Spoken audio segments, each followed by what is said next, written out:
Tuck in tight. Wow, very manageable recoil. Hello everyone, and welcome back to AmmoMart, where you can find real firepower online. I'm really excited to do this video today because I've sort of stumbled across this shotgun that I'm really excited about. Before we go any further though, I have to mention this is a shotgun manufactured in Turkey. And yes, I just heard the audible groans from here. That reputation of Turkish shotguns is well known throughout the gun industry, and in some cases that negative reputation is one they do in fact deserve. I've been around some real pieces of junk made in Turkey. My hope, however, is that this particular model, the Military Armament Corporation 1014, or the MAC 1014, will prove to be the exception to that generally held rule. The MAC 1014 is designed to be a Benelli M4 Clone. For those of you that aren't familiar, that's an extremely expensive shotgun with MSRP being upwards of $1,999. You can get the MAC 1014 for $399 as I did, and with a couple of more dollars spent on some accessories, you actually have a shotgun with the capability of being 7+1, one being in the tube. Oddly enough, I had some friends of mine that purchased this shotgun that also owned the Benelli, and they liked them both equally well. In fact, this particular model is supposed to be 90% compatible with the Benelli in parts and accessories. We're hoping there won't be a lot of difference in performance. So let's unbox this guy, she's brand new, and see what we got.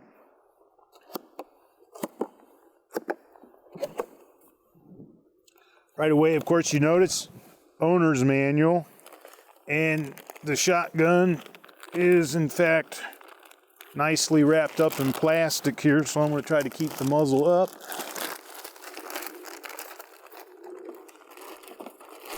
Check the chamber before we do anything, and it's empty.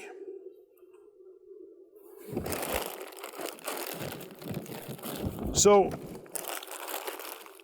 this looks like a sling. You do have to pierce with some choke tubes. Not sure what this is. We'll get back to that in a minute. And of course, your trigger guard lock. That's all that's in the box. I'm going to set the box aside to make some more room. First thing I'd like to do is check out the choke tubes that come with. They have some tools and of course a key. This is very handy. If you guys get this gun, try not to lose them. They're very, very important. And it looks like we have two choke tubes that are unlabeled.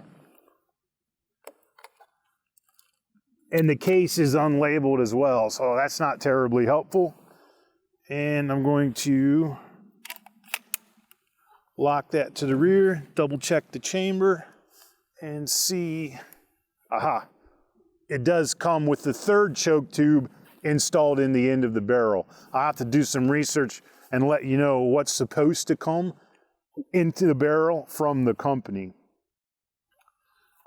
Looking it over, it seems to be an extremely substantial sort of weapon. There's no whimsical sort of lightness to it, which you're going to appreciate when you're running the gun related to recoil. It does have a serial number as long as War and Peace, like most guns made in Turkey. And so this is kind of interesting. The barrel stamp says 2 3/4 inch to 3 inch shotgun shells. That's an important point I'd like to cover before we go any further. When I was in sales, one of the reasons that people disliked magazine-fed or tube-fed semi-automatic shotguns was because they were trying to use shells that were too small by length, and they did not have enough energy to make the gun reliable. No matter how many times the weapon was shot, it never sort of broke in, and people don't like the violent recoil of a 3-inch shotgun shell, so they would neck down to the more standard 2 3/4 inch and have nothing but reliability problems. When they got reliability, their shoulders got bruised and the gun got sold back or simply went into the closet. So please check your barrel. If it doesn't give you a range, you must use the range that's actually stamped on the barrel. That's critically important. Big positive with the MAC 1014 so far is you can use 2 3/4 shells out of it, less expense, less recoil. So that's a real win right there. It does have a sort of crossbar safety behind the trigger, and this magazine tube is set up for 5 rounds. So of course you do have, this is pretty standard, your sort of control device that lets you move the shells in and out of the tube. So before we go any further, I'm going to look through the owner's manual. We'll briefly introduce myself to this guy.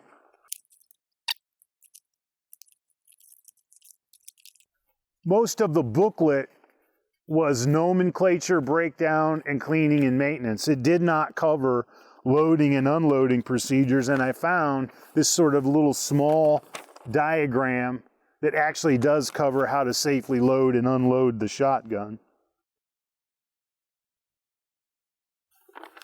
So,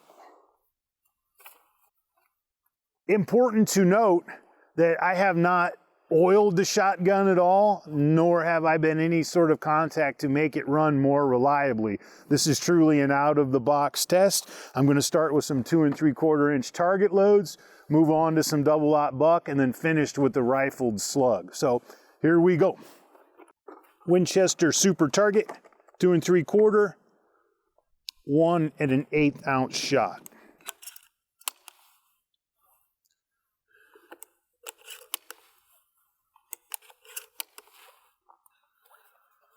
Let's go eyes and ears.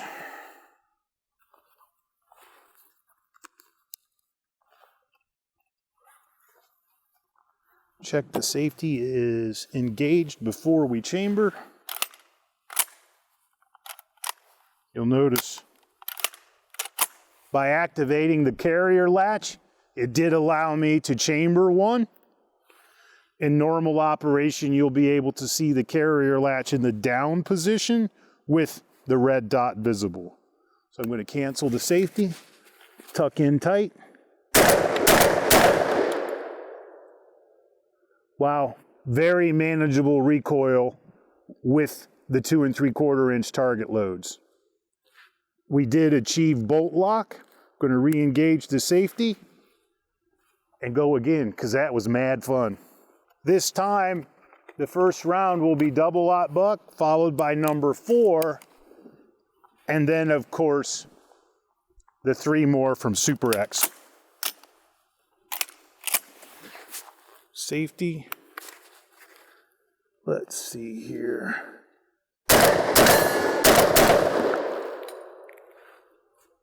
Fun.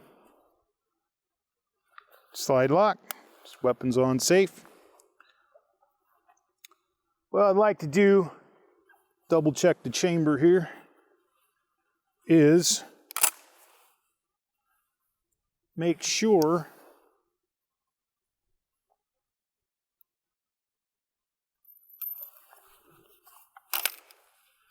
that was a trick you've seen on the channel before. What I did was run a dime down the end of the barrel to make sure that I can use a rifled slug and not worry about peeling lead or potentially damaging the end of the barrel. So, my rifled slug selection is also from Winchester. These typically have a little more punch. They're moving a little bit faster. You can see. Okay. Oh, that's interesting. Little bit of an uncomfortable cheek weld for me as far as lining up the sights, but I think with a little bit of practice, I'll be able to catch on too. Yeah, is okay.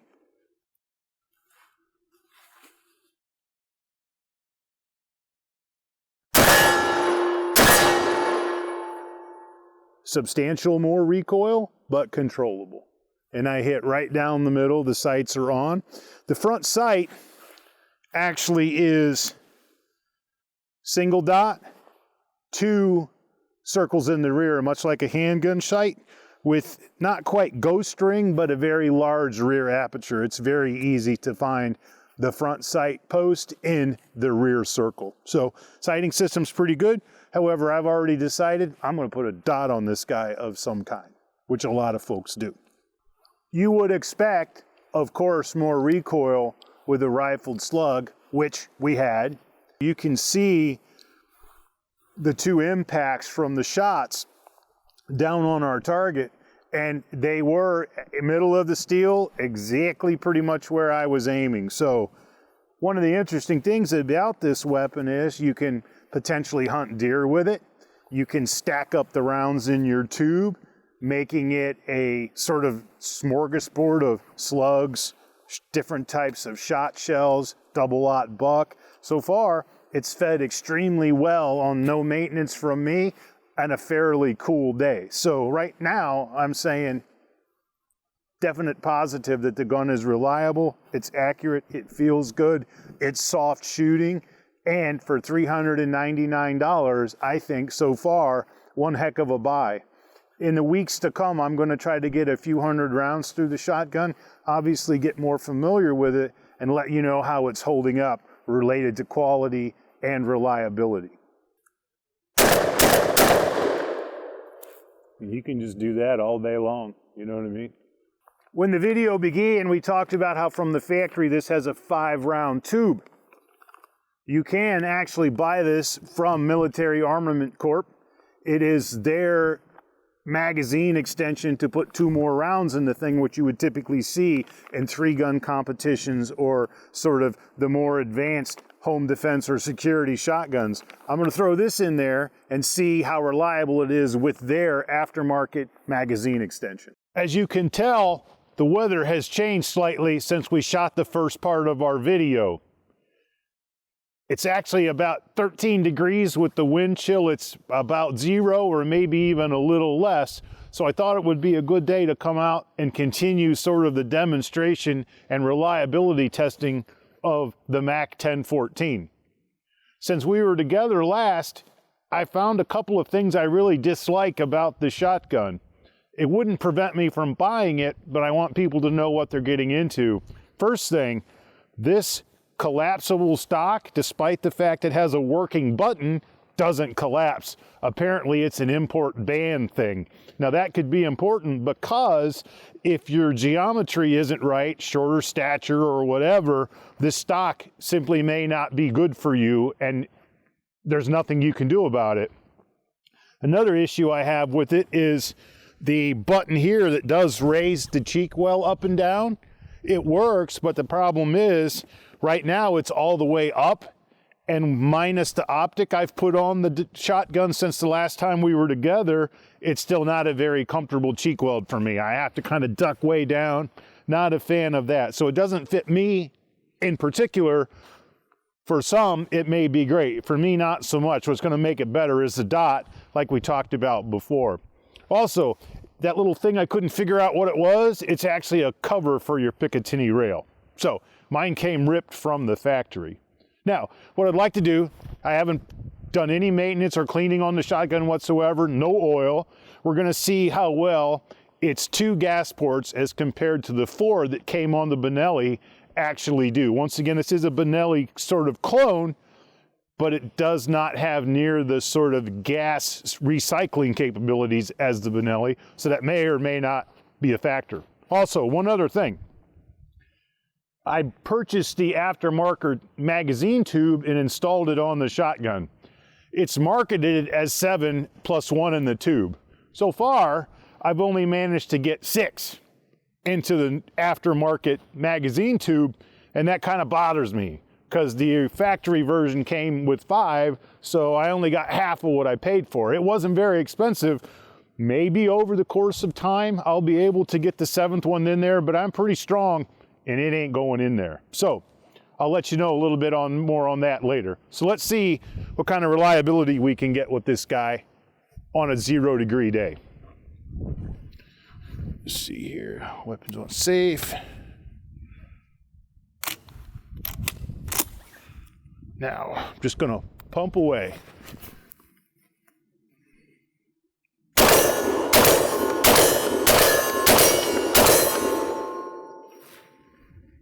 Emptied them out. So what I'm gonna do is run one of these slugs into ballistic gel. We're gonna get a violent reaction, but just so our viewers at home can kind of have some determination of the difference between 12 gauge and handgun firepower.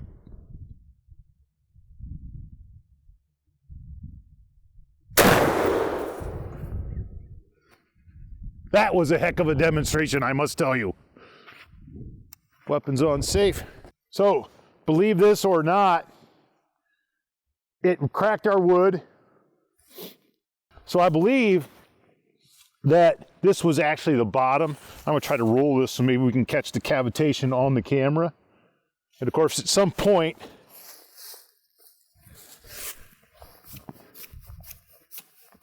I wouldn't expect it to be in there.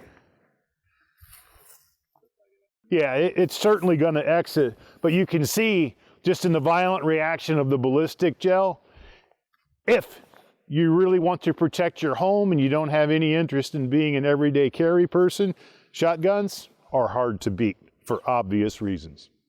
Since we were together last, I've probably put maybe 20, 25 rounds through the shotgun, and it's never not worked. It's reliable. There's a couple of cons I don't like about it, like we just mentioned. Sort of the overall, nothing you can do about it, but I think for $399, still one heck of a purchase, and does check a lot of boxes related to hunting, security, and everything that one would typically want multiple shotguns for. I think you have it right here. Overall, the MAC 1014 is a heck of a purchase.